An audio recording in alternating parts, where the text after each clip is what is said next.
بسم اللہ الرحمن الرحیم۔ السلام علیکم۔ ختم نبوت ایک ایسا معاملہ ہے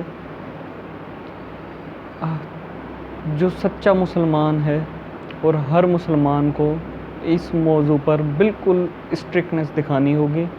جو سچا مسلمان ہوگا اور اس پہ سختی سے عمل کرنا پڑے گا۔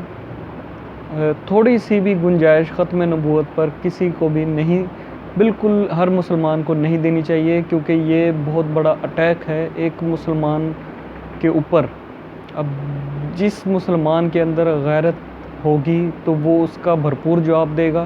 اور میری آپ سب مسلمان، پوری دنیا کے مسلمانوں سے یہ اپیل ہے کہ اس کو چھوٹا مسئلہ نہ سمجھا جائے، بہت سخت مسئلہ ہے، اور کسی کو بھی نبی پاک صلی اللہ علیہ وسلم کی شان میں گستاخی کرنے کی کسی کو بھی بالکل اجازت نہ دی جائے۔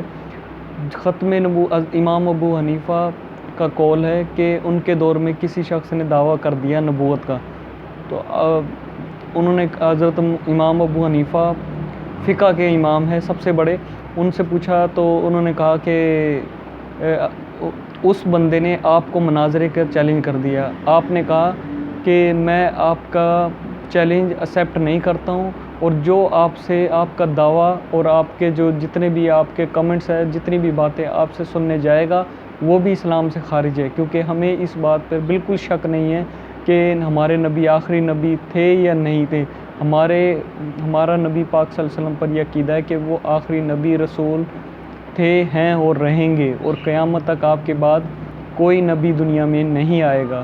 ہم مسلمانوں کا یہ عقیدہ ہونا چاہیے، اور جو اس کی مسلمانیت پر شک ہوگا، جو اس بات پہ غیرت نہیں کھائے گا اور مزاج اس کا سخت نہ ہوگا، تو میں سب سے یہ گزارش کرتا ہوں کہ اپنا موقف انتہائی سخت رکھیے ختم نبوت کے معاملے پر، کہ ختم نبوت پر بالکل اسٹرکٹنس رکھیں اور کسی کو اجازت نہ دیں اس پہ عمل کرنے۔ اگر صرف اللہ تعالیٰ کو ماننے سے اسلام ہمارا کمپلیٹ ہو جاتا، تو اگر اللہ تعالیٰ کو ماننے سے اسلام ہمارا کمپلیٹ ہو جاتا تو شیطان نے اللہ تعالیٰ کو تو سجدہ کر دیا تھا، تو آج شیطان کس مقام پہ ہوتا؟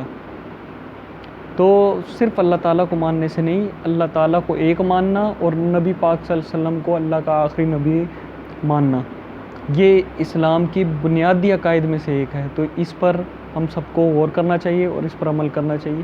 Thank you very much.